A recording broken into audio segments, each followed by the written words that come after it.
Dito ho tayo. Naku si Bato.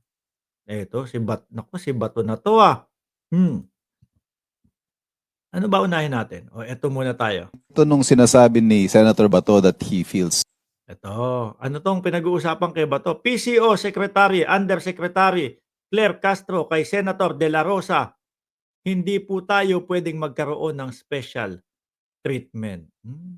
Tanong ko, lumabas na ba si Bato? Nagpakita na after nung nakita nating nakasalampak siya doon sa airport, parang pagod na pagod? Meron akong nakikitang mga interview sa kanya 'no. Ang huli kong nakita na in-interview siya si Carmina, medyo galit na galit siya nun. G na G ho siya mga bossing, sinisigawan niya si Carmina, eh.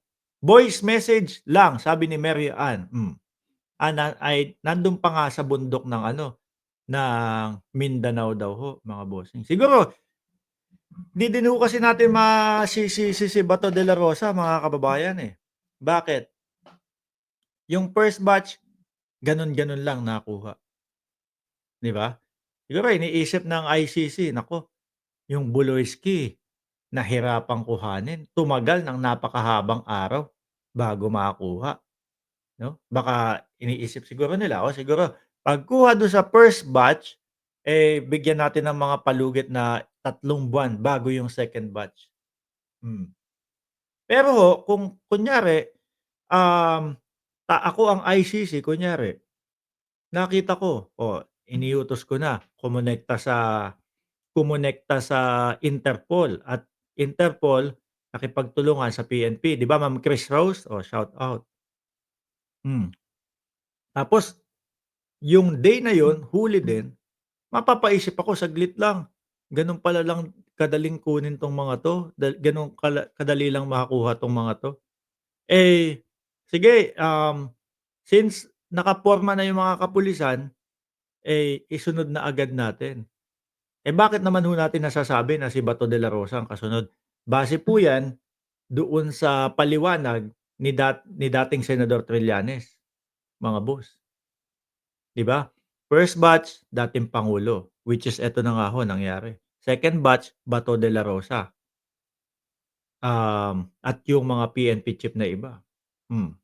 Parang third batch kung di ako nagkakamali, Inday Sara Duterte. O 'di ba, kung ikaw ang Bato de la Rosa mapapaisip ka, "Putek baka isunod na nga ako, talaga, ha." Gano'n lang nakuha si dating pangulo. Oh, eh, mangampanya na mangangampanya na lang ako sa bundok, 'di ba Joyrap? Lori baka on payroll. Sino 'yun? Tuloy, bakit ang dami pa ring naloloko ng mga Duterte fanatics? Yung iba ho, mga kababayan, eto yung pag-aanalisa ko, eto yung namamatiyagan ko sa social media, sa Facebook. Yung iba ho diyan nadadala nung hype, ano, mahilig ho tayong mga Pilipino na, "Uy, uso 'to ngayon. Uy, uso yung ganyang topic. Uy, uso yung ganyang usapin," 'no? "Ay, nag-post si ganito ng ganyan, suporta niya kay ganyan. Binoto ko naman ang dating Pangulong Duterte, ipo-post ko, nakasuporta din ako sa kanya." Without knowing kung ano na yung mga nangyayari at yung mga iniimbestigahan sa kanila, ano? Makikiano ako, sige. Duterte naman ako kasi talaga ako, DDS talaga ako simula nung binoto. Pero nagkaroon na ho ng gap simula nung pagboto nila hanggang, pangkasalukuyan. Kaya lang nakita nila, "Uy, si dating Pangulong Duterte yun, 'no?" Hindi na sila, um, hindi na sila maalam doon sa mga nangyayaring mga investigasyon at yung mga Mary Grace Piatos na mga ganyan. Makikiano ako DDS, I support PRRD. Yung iba ganyan. Kaya ano lang din ho yan, lilipas din ho yan mga bossing, huhupa din ho yan mga kababayan, 'no? 'Pag tagal-tagal lalo na, 6 na buwan, 6 na buwan ang sunod na hearing, baka maglaylo din, 'di ba? Game 'to. kaugnay ito nung sinasabi ni Senator Bato that he feels betrayed to the max. Those were his words. Na nangyari po ito sa kabila ng pagsigurong personal sa kanya ng Pangulo na hindi siya gagalawin ng ICC. Oh, May yan. lumutang din pong allegedly a letter Yung betrayed po, mga kababayan, para sa magkaibigan yun, eh, 'no? Para sa magkaibigan ho yun. At para ho sa akin mga bossing, kung meron man po na na-betray dito, tingin ko ang dating pangulo, eh. Bakit ho? Simula uniteam, okey uniteam tayo ganito, ganyan. Nagulat ang pangulo biglang merong ano, banat sa kanya, biglang adik ang presidente, 'di ba? Sila ho ang nanguna diyan.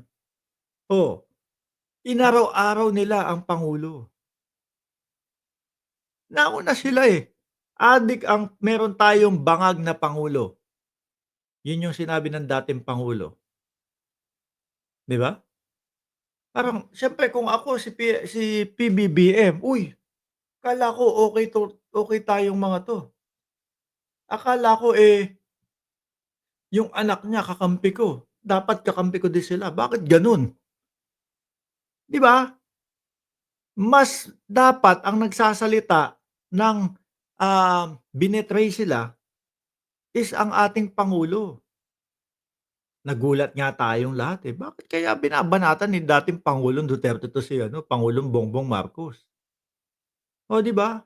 Well, nung nag-umpisa ho yun, hanggang sa tumagal, araw-araw na po yun, taon na bumabanat sila sa pangulo. Nung nag-umpisa po yun mga kababayan, doon ang hudyat o doon ipinapaalam nila kay Pangulong Bongbong Marcos na hindi mo kami kakampi, kalaban mo kami, 'di ba? Kasi eto binabanatan ka nga namin, may PIDEA leak pa nga, may pa-hearing-hearing pa, wala naman nangyari. Sayang yung pera ng ano, Pilipinas. Doon pa lang, pagpapahayag na po nila 'yan na kalaban ka namin. Hmm, ano ang ano ang betray dun, 'di ba? Kinakalaban niyo, araw-araw sigaw kayo, bangag-bangag ang presidente, tapos pinagtiwalaan ko po siya na hindi po papapasukin ng ICC. Ang gulo, 'di ba? Ako, kung meron akong kaaway kunyari, eto kunyari kaming dalawa ng mikropono, kunyari lang ano, oh, eto banat sa'kin ng banat, puro masasama sinasabi sa akin, 'di ba? Siyempre ang iisipin nito, hindi ako makakakuha ng magandang, balik kay Mark. Malamang 'yan, re-rest back din sa'kin 'yan, oh. Kaya malamang 'yan galit din sa'kin 'yan. Pagka humingi ako ng tulong diyan, hindi ako tutulungan niyan. 'Di ba sila sila lang ho yata yung nakikipag-away o inaaway yung tao, pero, um, sobra ang tiwala nila. 'Di ba, Joy Rock? Oh, pinagtiwalaan po namin siya, tapos binetray kami. To the Vice President Sara, assuring her of the same thing, that the government will Saka not cooperate. wait lang, sorry, kasi may napapansin ako sa social media ginagamit nila, hindi naman yun yung betray na sinasabi nila, binetray ang isang kapwa Pilipino, binetray ang bawat o ang lahat ng Pilipino. Yun yung sinasabi nila. Sabi ko, "Wait lang, hindi ko naramdaman yun na kasama ako doon sa binetray na nag-betray o binetray ng pangulo." Hindi ko naramdaman ho yun, mga kababayan.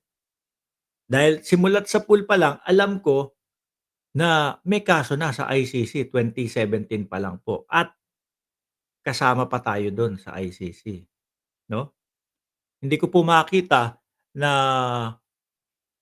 na yung sinasabi ng mga DDS ay ibig sabihin sira yung justice system ng Pilipinas kasi nagpapasakop tayo sa ICC. Ibig sabihin kung ilan man 100, mahigit na bansa nakasapi sa ICC, ibig sabihin sira ang mga justice system nung mga yon. Hindi, backup nila ang ICC. Kung sakali na may makapangyarihang pinuno na umaabuso, na hindi kaya ng gobyerno at hindi kaya ng mamamayan, magiging backup sila. Tuloy natin 'to. In any way, shape, or form with the ICC, and that the president will always protect the sovereignty of the country at all times. Is there such a letter? Wala po. Nag-meeting po kami kanina ni Pangulo. Kasama po ako sa meeting kanina. Hindi po namin napag-usapan kung may letter. So, kung patungkol naman po kay Senator Bato, unang-una po, ulitin natin, hindi po tayo pwedeng magkaroon ng special treatment. Ang betrayal po sa isang tao, kung siya naman po ay naaakusahan, hindi po ito masasabing isang issue. Mas dapat po na ang Pangulo, ang gobyerno ay hindi nagbe-betray sa batas. Hindi siya nagbe-betray kung anong interes ng bansa. Tama. 'Di ba? Kapagka pinagbigyan niya, sige, Bato de la Rosa ka, eh. Kawawa yung mga maliliit na tao. Kawawa yung mga walang pangalan, walang kakayanan na ipaglaban yung kanilang sarili. Hindi siya dapat nagbe-betray sa mga taong di umanong naging biktima ng EJK. Ayun, yun yung mga makakawawa kung sakali. Na kapagka ang pangulo ay naging bias, so yun yung mga mararamdaman nila, nako, inisahan ako ng pangulo dito sa laban namin sa EJK.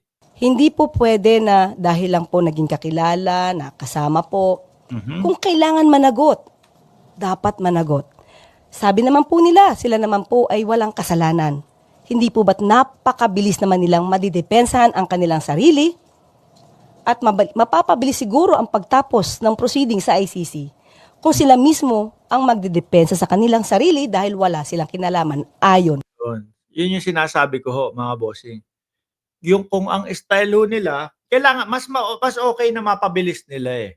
No? Pero yung style nila na nakikita natin, mga boss, na biruin mo sa Hong Kong, straight naman magsalita ang dating pangulo. Pero pagdating na doon sa ICC, parang hindi na makabigkas ng kanyang pangalan. Doon lang, tatagal lang ho yan. Hindi ho kagaya ng Pilipinas yan. Oh, nakakaawa. O sige. Wag na natin itanong yan. Hindi niya kaya. Lagpasan naman natin, no? Oh. Hindi ho doon. Doon,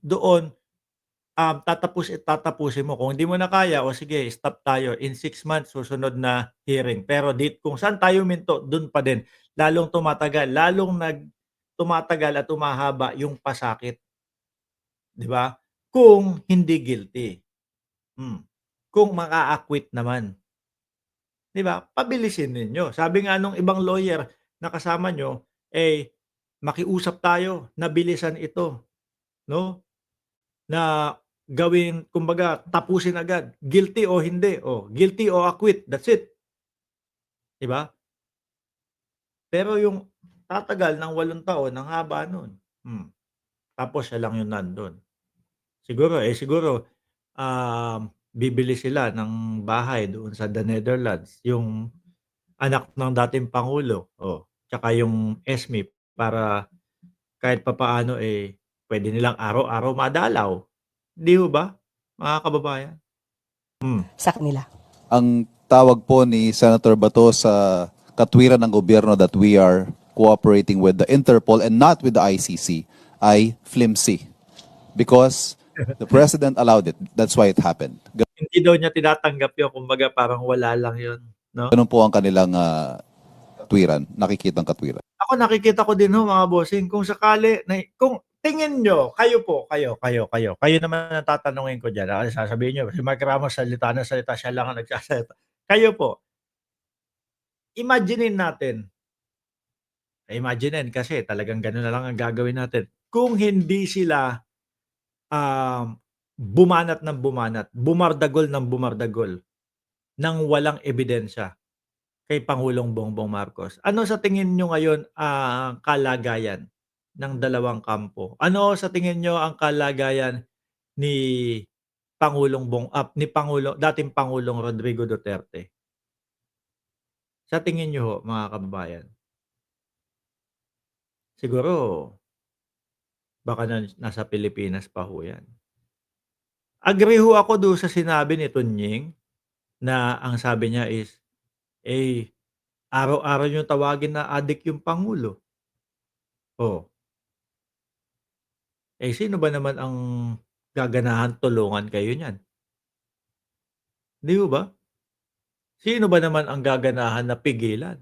Naniniwala siya, ako din naniniwala ako na, kayang sabihin ni Pangulong Bongbong Marcos, walang papasok na ICC, walang papasok na Interpol, hmm. Uumpisahan ng, uumpisahan ng, DOJ lahat et cetera dito sa Pilipinas, kaya. 'Di ho ba?